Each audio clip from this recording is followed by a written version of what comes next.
فلو جئنا نحسبها بالأرقام وافترضنا أنك تعيش 60 سنة،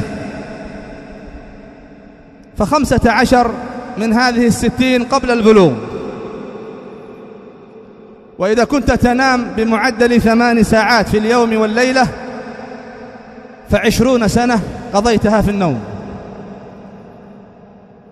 وإذا كنت تقضي 2 ساعات في الطعام والشراب في اليوم والليلة للثلاث الوجبات، ف5 سنوات ذهبت في الأكل والشرب.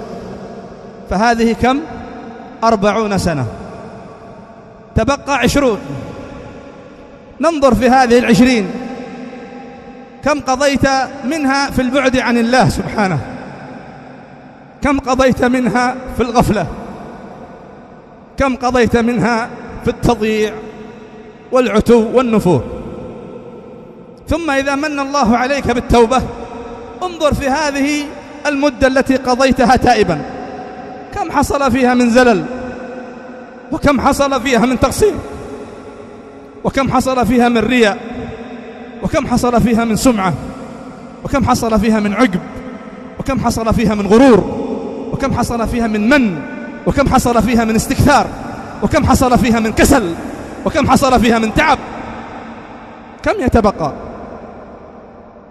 تقضيه مع الله عز وجل خالصا لوجهه؟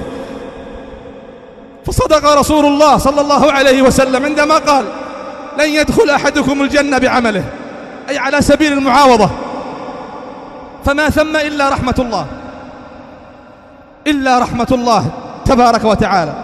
لكن الله كريم يجازي الكثير على القليل، فلو أتيت بهذا القليل جازاك الله عز وجل جزاء لا حدود له. قال في آخر الآية: وهم فيها خالدون.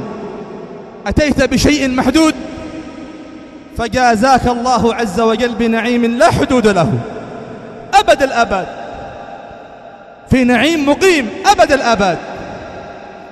فنسأل الله عز وجل أن لا يحرمنا من فضله.